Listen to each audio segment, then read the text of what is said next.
Pessoal, eu estou fazendo essa live. Sim, uma live. Live raiz. No carro. Estou no Garu, vou colocar no canal dele. Mas eu quero dizer antes de mais nada, por que disso? Primeiro, eu quero que vocês me ajudem a ganhar dinheiro com as lives. Eu parei de fazer porque eu não estava tendo retorno financeiro, apesar de ter muitos prejuízos.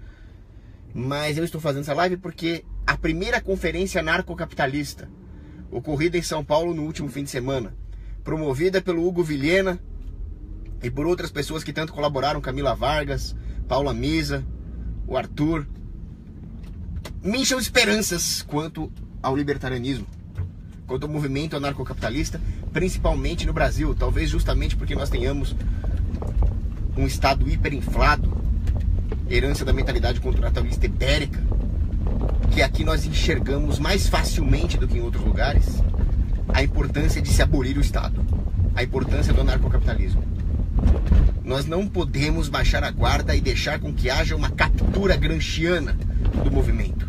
Afinal, o marxismo cultural, se é que dá para falar nesses termos, né? Aliás, tem um artigo do Gary North interessante dizendo que não existe marxismo cultural, já que o marxismo não incorpora a cultura na sua dialética. Mas isso é outro assunto, isso é para uma outra live. Bom, o fato é que os gramscianos, a escola de Frankfurt, tentam capturar todos os movimentos políticos para si, alimentando o Estado. É claro que todas as ideologias alimentam o Estado, mas o anarcocapitalismo é mais importante do que isso. O anarcocapitalismo, ele simplesmente nos coloca de volta nos eixos ontológicos, e eu vou explicar por que nessa live.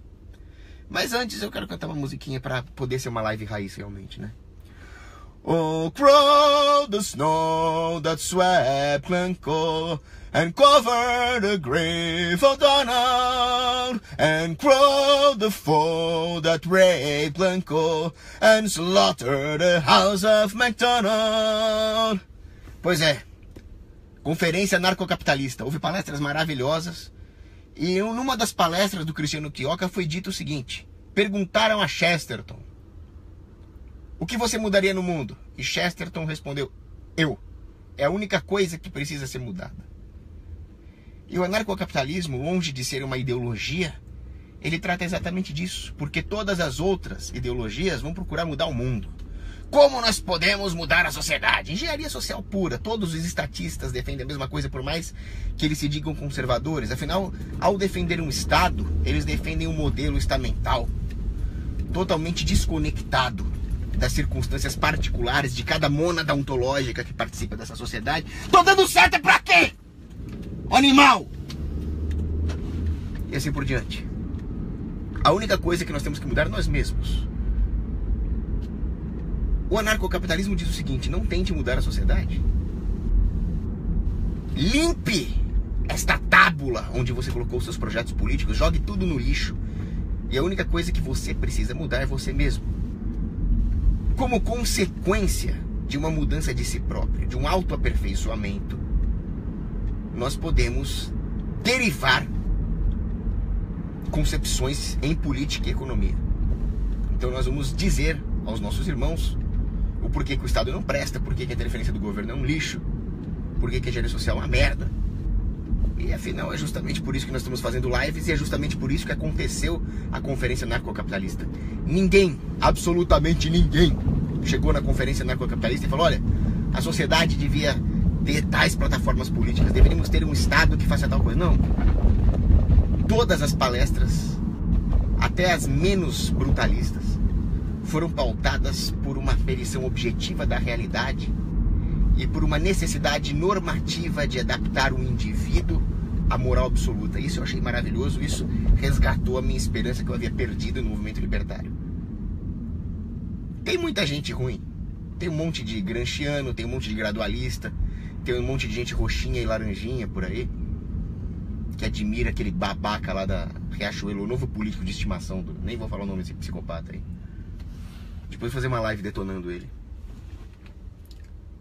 Mas, como o próprio Chesterton dizia, todos os tempos são salvos por um punhado de homens que se recusa a se deixar levar pelas falácias do seu próprio tempo, que luta contra o seu próprio tempo. Os gramscianos podem até tentar capturar o movimento libertário, mas ele será salvo por esse punhado de gladiadores que estavam ali. E todos nós cometemos erro. Ali nós vimos humoristas muito bons, como Michael Custer, rappers como Slammer OG. Eu tava escutando os rap dele aqui, maravilhoso. Foda-se o Estado e o crime institucionalizado. Bom, rap você deixa com ele, né? Existem os intelectuais do movimento, existe o pessoal que entende de Bitcoin, existe os nerds lá que faz todo aquele paranauê técnico, que coloca os laptops junto com os projetores, aquelas coisas de engenheiro da NASA ali.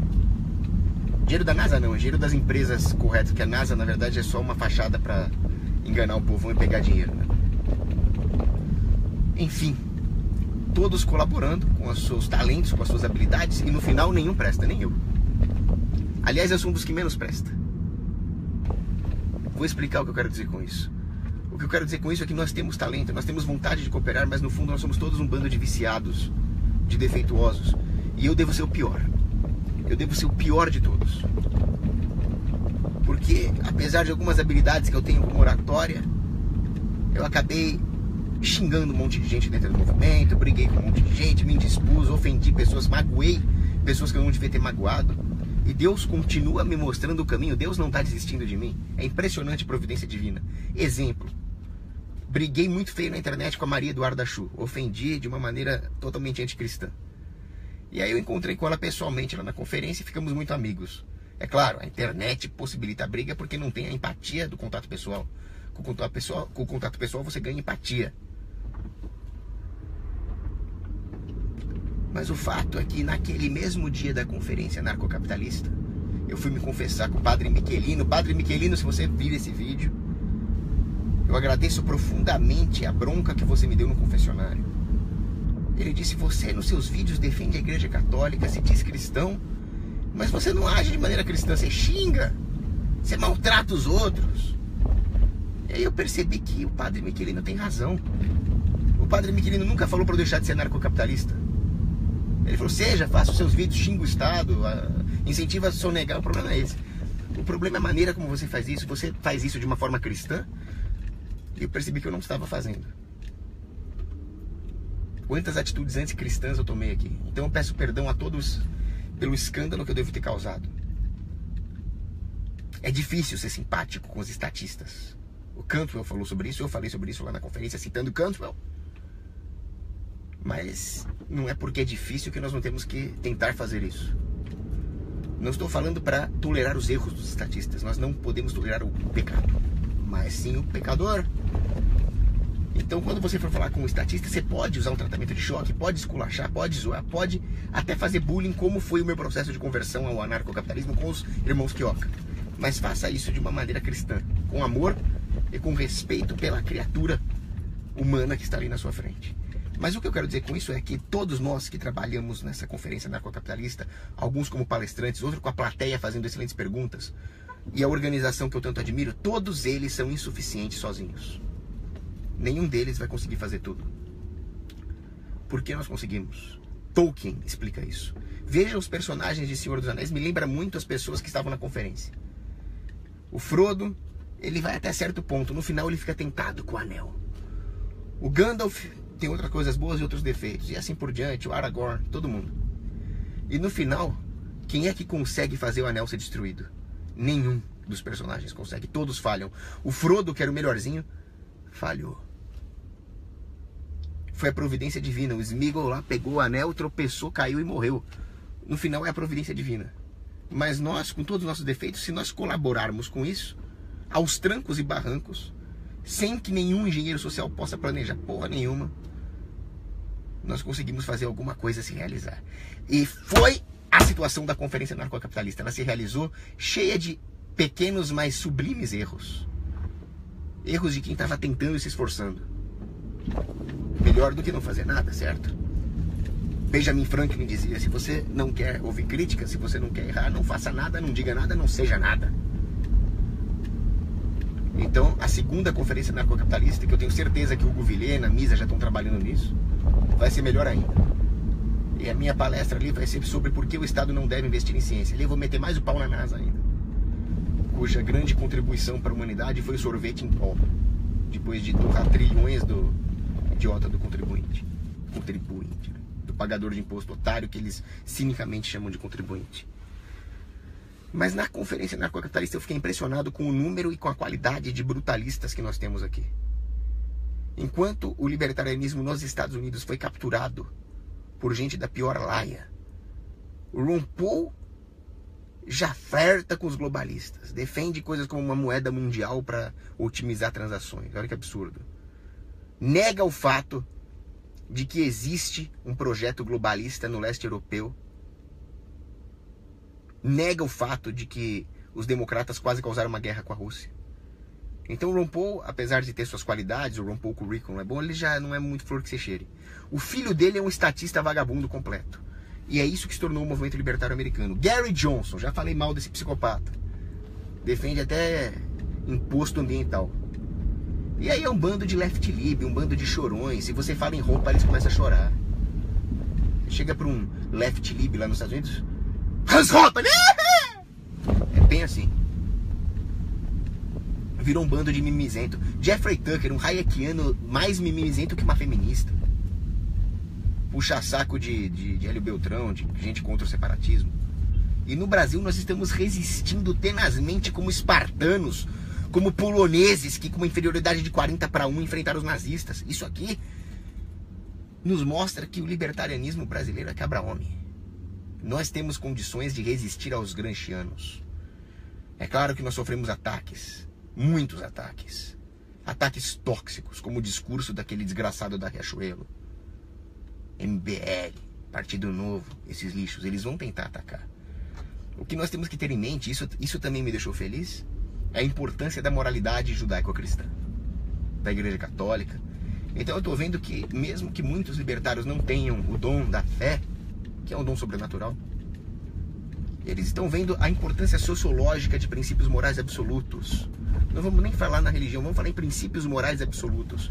Ora, pensem comigo, logicamente, se existe um princípio moral absoluto, ele é absoluto. Ele não é relativo. E só pode ter um absoluto no universo, certo? Porque se tiver dois, um é relativo em relação ao outro. Se tiver zero, a ausência de princípios absolutos seria em si um absoluto. Então o único número possível é 1. Assim sendo, e sendo a moralidade absoluta, pois a moralidade é a vontade de Deus, ela não é negociável. Então as circunstâncias podem alterar muita coisa. Estamos em guerra com o Estado, existem políticos piores, existem políticos menos piores. Até aí tudo bem. A nossa estratégia deve se adaptar a essas mudanças de circunstâncias. Mas nenhuma circunstância altera a verdade moral absoluta, do contrário, ela não seria a verdade moral absoluta, caceta. Logo, por mais que nós estejamos em guerra contra o Estado, nada, absolutamente nada no mundo pode alterar os padrões morais. Exemplo, meia entrada no cinema. É correto falsificar a carteirinha de estudante? Não, porque todo o problema reside em você querer obrigar um negócio a te dar meia entrada. Então, se você tem carteirinha ou não, se você é ou não de fato estudante, nada altera o fato de que quando você vai lá pedir meia entrada, você está fazendo o jogo do sistema, criando um conflito desnecessário entre fornecedor e consumidor, que é o que o governo faz. Isso vale para tudo. Aquilo que você não deveria fazer, aquilo que a moral te impede de fazer individualmente, você também não pode fazer só porque você está agindo coletivamente ou só porque o Estado está criando contradições, porque é isso que o Estado quer. Fazer com que nós achemos justificativas para agir de forma imoral, com base nas contradições que o próprio Estado criou, e que se você cair no jogo, você só vai retroalimentar o Estado. Por isso que você não deve cair na falácia do voto ofensivo, defensivo, a porra do nome que você quiser dar. Eu tive um lapso mental e caí nessa, para você ver como a política é tóxica. Começo de 2016 eu saí falando, ah, menos pior é o Bolsonaro, o Bolsomito, caralho. Foda-se o Bolsonaro, outro lixo humano. Você vai brigar com seus parentes, com seus amigos, com a sua namorada por causa de um lixo, de um parasita. Quem me acordou a tempo foi a Jordânia. E ela falou, estou te acordando com as ferramentas que você me ensinou. Agradeço profundamente. É assim que o cristianismo funciona. É assim que o Tolkien funcionou. Um cai, o outro levanta, o que levantou também vai cair, você levanta ele e assim por diante. Aí eu tive aquele debate com o Lacombe, onde eu fui fazendo o papel de advogado do diabo, e o Lacombe brilhantemente demonstrou ali alguns pontos, e no final nós chegamos a uma conclusão. não deixe o Estado perverter a sua moral, ainda que ele use uma certa estratégia moral como desculpa. A moralidade não é relativa. E eu vi isso na conferência anarcocapitalista. Muitas perguntas difíceis foram feitas, mas foram facilmente respondidas se nós temos a moral absoluta como aliada. Isso é impressionante. Outro ponto, aquilo que eu falei sobre mudar nós mesmos, que nós vimos no anarcocapitalismo, é a importância do estudo. Tanto estudar os anarcocapitalistas, quanto estudar os outros autores, conservadores, liberais, comunistas, democratas, e assim por diante. E corrigir os nossos vícios. Eu tenho vícios muito sérios. Em comida, por exemplo, que eu preciso corrigir. Isso é anticristão, inclusive, né? Gula. Eu tenho vício de ficar putinho com as coisas e aí eu não faço mais live, o cacete. Eu preciso ganhar dinheiro, sim. Eu preciso comer, e comer custa dinheiro, não existe almoço grátis. Mas não é motivo para parar de fazer live. Enxerguei isso lá. O fato é que é bem aquilo que T.S. Eliot escreveu num livro dele, The Cocktail Party. Uma das personagens vai até o psiquiatra ali, o psicólogo, e fala: doutor, eu queria que todos os problemas da minha vida fossem minha culpa. E o médico, o psiquiatra, por quê? Porque aí eu posso corrigir. Se for culpa do mundo, eu estou um pouco mais ferrada do que isso. Agora eu vou te dar a boa notícia. Os erros que o resto do mundo comete são irrelevantes para a nossa salvação, para o nosso fim último, que é Deus. Tudo o que nós precisamos é cometer acertos e evitar os erros. O resto do mundo, nós temos que tentar corrigir por amor, corolário da obediência a Deus, mas se eles errarem ou acertarem, no final das contas, não vai afetar o nosso fim último. É só isso que nós temos que ter em mente. Então o anarcocapitalismo não é uma ideologia política, ele é uma tábula rasa, que joga fora as contradições políticas e diz: procure soluções técnicas, tendo como base a moralidade, o autoaperfeiçoamento. E a coisa é tão maravilhosa, o pensamento, essa filosofia cristã e libertária ao mesmo tempo é tão maravilhosa, que nós também não vamos conseguir nos autoaperfeiçoar. Machado de Assis acertou quando ele fala das edições humanas, né? Ele fala: nós vamos nos aperfeiçoando como livros que vão tendo edições melhoradas, mas você vai morrer antes de chegar numa edição perfeita. É uma total rejeição do perfeccionismo. O perfeccionismo é uma praga.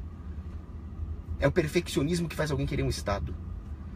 Aí o pseudo-conservador vai falar: não, mas eu não defendo uma utopia, eu defendo um Estado para manter a ordem. Então você tem uma ideia utópica a respeito de como o bem econômico ordem, o bem econômico segurança deve ser provido. Você é incapaz de prover por si próprio, com todas as imperfeições, e você quer um sistema perfeito para prover ordem e segurança para você poder fazer suas outras coisas de forma imperfeita. Você continua cometendo a mesma falácia que os perfeccionistas engenheiros sociais. Na conferência anarcocapitalista nós enxergamos isso. Quem estava lá enxergou. Quem não estava, assista o que foi gravado ao vídeo e não perca a próxima. Ah, é caro. Caro é ser escravo. Economiza e vá. Agora, o que eu achei mais interessante de tudo foram os bitcoins, criptomoedas. Eu sempre entendi a importância de ter uma coisa como uma moeda que você possa esconder do governo, transacionar a baixo custo de transação. Mas antes da conferência anarcocapitalista, eu não tinha compreendido o alcance dos blockchain e o que isso pode permitir fazer com a economia. Aí, tendo essa visão, com palestras excelentes, uma mesa redonda excelente sobre o assunto, eu usei a minha capacidade de ter insights econômicos para derivar a importância fundamental das criptomoedas na libertação humana. Não estou dizendo que é suficiente. Não adianta você ter criptomoeda e não ter fuzil. Nós temos que ter meios de explodir a cabeça dos estatistas, sim. Porque as coisas vão se dar no mundo físico. No mundo físico, o Estado tem armas, como disse o Kioka. Nós temos que ter arma, revidar. Live sem tiroteio também não é raiz, né? Enfim, mas vejam as criptomoedas. Os baixos custos de transação que elas representam. A capacidade de fugir do Estado. Farão com que toda a economia se rearranje. Isso é forte. Vejam o quanto de capacidade produtiva da sociedade é sugada em trabalhos que seriam improdutivos num livre mercado, mas que se tornam produtivos porque nós temos que driblar o governo. Então, um setor financeiro e bancário hipertrofiado, uma economia real cada vez mais vulnerável a choques especulativos. A própria especulação, que no livre mercado é uma coisa maravilhosa, é simplesmente corrigir preços para que sobrem mais produtos numa escassez. E para que durante os tempos de vacas gordas, nós podemos acumular recursos informacionais para sobreviver à escassez. Isso é especulação. Mas as interferências do governo na economia subvertem até a especulação. Porque a especulação passa a especular sobre informações erradas no sistema de preços, transmitidas erradas por causa de uma expansão de crédito sem lastro e poupança. Isso é inflação, isso é moeda estatal. A moeda é chave. Agora, com o Bitcoin, com as criptomoedas em geral, você foge dessa porra aí. Isso fará com que toda a economia se rearranje. Quanta profissão improdutiva que tem um bando de gente, advogado tributarista, um monte de coisas chatas. Eu estava conversando hoje com um cara muito bom, que entende muito de finanças, e ele disse que quando você vai abrir uma conta, 180 páginas de relatórios são emitidas, analisadas por advogados. Imagina esses caras todos recalchutando pneu. Imagina esses caras todos apertando parafuso. A produtividade econômica é disparar. E o Bitcoin permite isso. Sonegar imposto. Quanto de encheção de saco, quanto que um pequeno empresário que devia estar concentrando as suas energias. Ô, tô dando seta pra tua mãe, por acaso? As energias produtivas desse cara deviam estar focadas na atividade fim da empresa, estão focadas em ver como é que vai fazer para escapar do governo, cacete. O Bitcoin vai reconcentrar, vai refocar todas essas energias produtivas na economia mesmo. Isso é bom pro pobre. Então, realmente, a Conferência Anarcocapitalista me deu esses insights, outros insights. Agora, nós temos que tomar cuidado para não nos deixar levar pelos gradualistas. Os gradualistas vão contra-atacar. Tivemos um êxito, o inimigo vai tentar aproveitar o êxito. E o que o inimigo vai fazer? Ele vai tentar aparar as farpas morais do Estado. Não reparem que eu tô com a garganta péssima. Nunca vi um verão tão frio em São Paulo. Aquecimento global, minha bola esquerda. Bem que eu queria que tivesse aquecimento global. Não, sério, o aquecimento global seria maravilhoso. Imagina se no inverno ir pra praia, tá as menininhas lá de biquíni no inverno. Quem é que é contra o aquecimento global? Uma pena que é mentira. Eu sabia que era bom demais pra ser verdade. Se fosse verdade, era o caso de deixar o motor ligado aqui, né?